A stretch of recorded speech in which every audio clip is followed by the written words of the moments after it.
प्रखर academy presents daily current affairs. शुरुआत करते हैं आज के मोटिवेशनल थॉट के साथ। There are the two ways of spreading light. देखिए, दुनिया को आलोकित करने के सिर्फ दो ही तरीके हैं।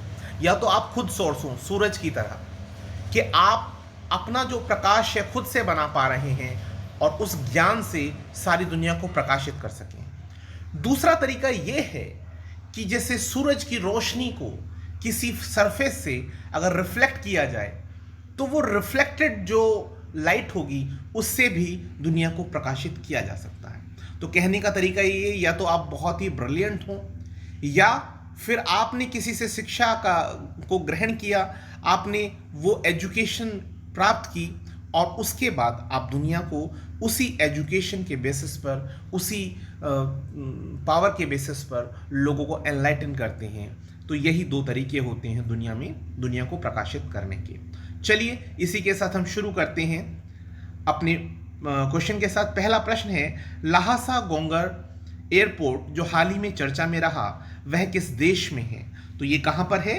ये चाइना में है। आपने सुना ही होगा, जो आपका काफ़ी हाइट पर है, यानी ल्हासा वाला जो गोंगर एयरपोर्ट है तो ये आपका चाइना के कंट्रोल रीजन में है, क्योंकि तिब्बत जोन में पड़ता है। तो ये आपका क्या हो जाएगा? उत्तर इसका चीन हो जाएगा। अगला प्रश्न आता है कि 10 अगस्त को किस दिवस के रूप में मनाया जाता है? तो ये मनाया जाता है विश्व शेर दिवस या वर्ल्ड लॉयन डे। अगला प्रश्न है इसके बाद, नेस्कॉम के द्वारा आयोजित जो एक्सपीरियंस एआई समिट है उसमें एआई गेम चेंजर अवार्ड किसने जीता है? तो इसे जीतने वाला जो प्रदेश है वो है कौन सा? तेलंगाना। अल मोहद अल हिंदी 2021 अभ्यास किन देशों के मध्य हुआ आयोजित? तो किन देशों के मध्य आयोजित हुआ है? भारत और सऊदी अरब के बीच में।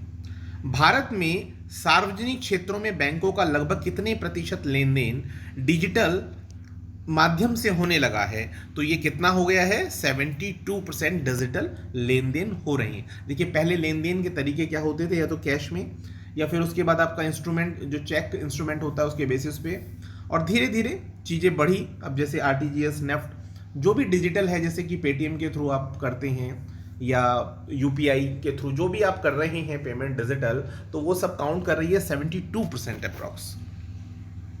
आईटी क्षेत्र के लिए राजीव गांधी पुरस्कार की घोषणा कौन से राज्य के द्वारा की गई है? तो ये किसने की है? महाराष्ट्र राज्य सरकार के द्वारा। मुख्यमंत्री कौन है? उद्धव सिंह ठाकरे।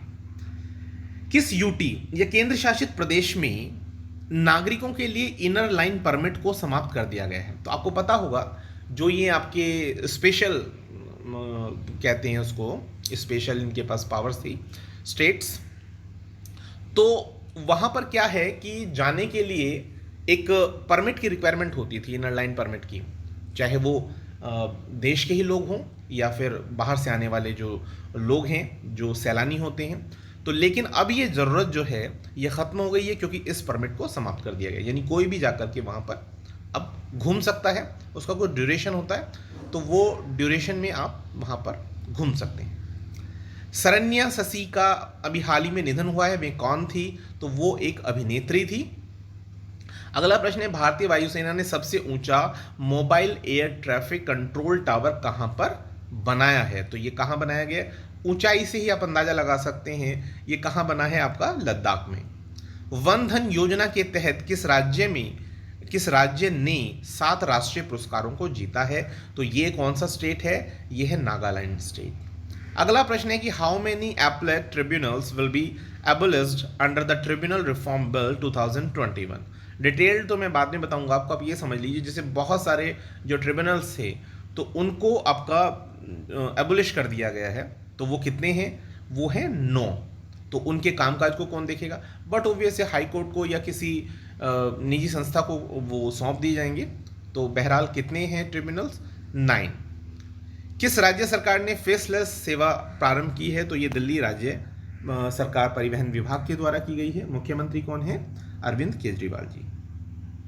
किस राज्य सरकार ने out of pocket treatment scheme launch की है? तो मैं आपको बता दूं, कोविड-19 से जो पेशेंट मतलब प्रभावित हुए हैं और उनकी रीच में नहीं है अपना इलाज करवा पाना, तो बट ऑब्वियसली उसको कौन कर रहा है? राज्य सरकार करेगी। और ये राज्य सरकार कौन सी है? ये है मेघालय।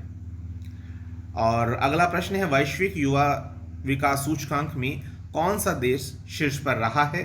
तो ये है सिंगापुर। यहाँ पर 181 देशों के ऊपर ये जो है आपका वैश्विक युवा विकास सूचकांक डेवलप किया गया और इसमें सिंगापुर पहले नंबर पर है, दूसरे नंबर पर स्लोवेनिया है, तीसरे पर नॉर्वे और भारत की अगर बात की जाए तो ये 122वें स्थान पर है। किसी बैंक में अगर एटीएम के अंदर कैश खत्म हो जाए, तो अभी आपने हाल ही में न्यूज़ में सुना होगा, तो आरबीआई ने उसके ऊपर जुर्माना लगाने की बात कही। तो ये जुर्माना जो है वो प्रभावी कब से होगा? प्रश्न ये है। तो ये प्रभावी माना जाएगा 1 अक्टूबर 2021 से। Which year has been declared by the UN as the International Year of Peace and Trust? तो ये 2021 है। 2021 UN International Year of Peace and Trust.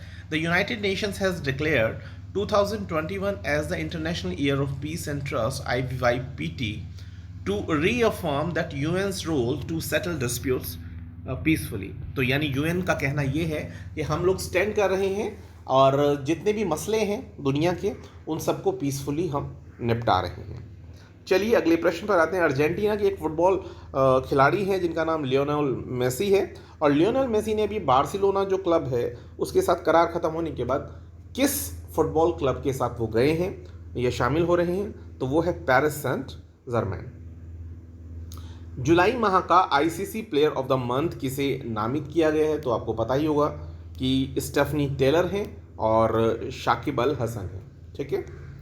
हाल ही में मार्बर्ग रोग जो है उसके पहले मामले की पुष्टि कहाँ पर हुई है? तो ये पुष्टि कहाँ पर हुई है? ये हुई है गिनी में। और गिनी कहाँ पड़ता है? ये पड़ता है वेस्ट अफ्रीका में, अफ्रीका के पश्चिमी हिस्से में। अगला प्रश्न है, विश्व में सबसे ज़्यादा बार डाउनलोड किया जाने वाला सोशल मीडिया ऐप कौन सा बन गया है? तो ये है टिकटॉक। इसके ऊपर आपको पता ही होगा भारत में तो पाबंदी हो गई थी और अमेरिकन्स ने भी इसको काफ़ी रोकथाम की बात की, लेकिन ये मेरे ख्याल में अमेरिका में भी सबसे ज़्यादा बार ये डाउनलोड हुआ है। और नेक्स्ट क्वेश्चन आता है, बी नागभूषण रेड्डी किस देश में भारत के उच्चायुक्त नियुक्त किए गए हैं? तो ये मलेशिया है जहाँ पर बी नागभूषण रेड्डी भारत के उच्चायुक्त बने हैं। ठीक है, thanks a lot for watching this video. Have a good night.